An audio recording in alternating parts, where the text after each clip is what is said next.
best I can place it, with significant losses for this year, depending on whether or not the July collections are put into last year or this year. Any way you add or subtract those, is still a significant decline in revenues. Lieutenant Governor, what I learned was federal money is critical to Mississippi, and there's a pot of federal money out there in the healthcare sector, Medicaid expansion, that can be available very soon. Do you foresee anything on that this year? I don't know whether we will get to it this year or not. We're under a shortened session. I'm speaking with the chairman. He is going to be, our chairman of public health, Senator Bryan, will be looking at all of this between now and January. The actual dollar amounts that he's talking about today are not going to be affected by that at all. So the dollar amounts we're looking at now are, we're required to have a balanced budget.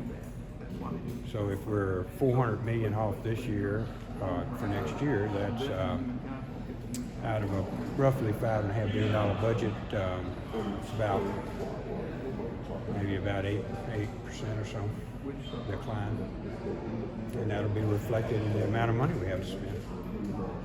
It's getting really late in the current budget year for agencies to make cuts. Mm-hmm. Is there the possibility that they're going to have to make some cuts? Yes. And have they been notified of this and asked to prepare yes. plans? The speaker and I notified them in April. We sent a letter out saying, save all your money for the end of the year. This is not looking good, basically. There was a longer, nicer letter to it, but we informed all the agency heads right at the end of April that there would be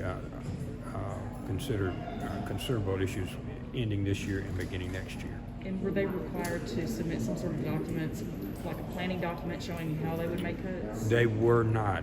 We discussed that. We thought, coming as an old administrator myself from that side, I thought that just informing them would be sufficient, that they needed to watch their CapEx expenses, they needed to watch their out-of-state travel, they needed to watch their cash positions. That was a joint letter for me and the speaker and the two appropriations chairmen.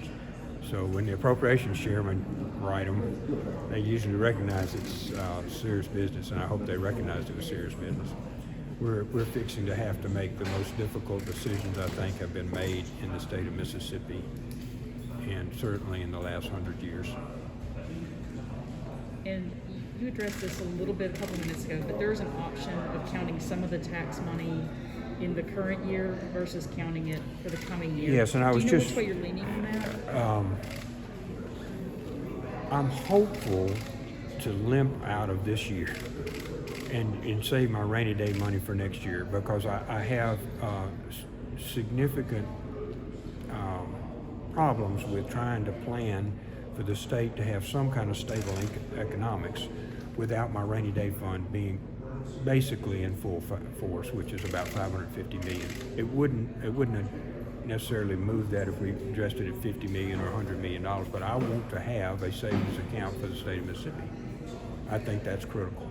And so I don't want to spend my rainy day fund this year if at all possible. Looking at without the shift in income, it's $428 million loss this year, according to Darren, and $803 million next year. So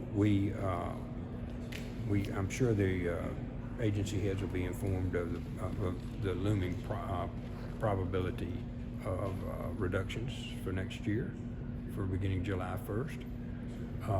Through the next virtually daily, we're getting the sales tax and other reports will come in today.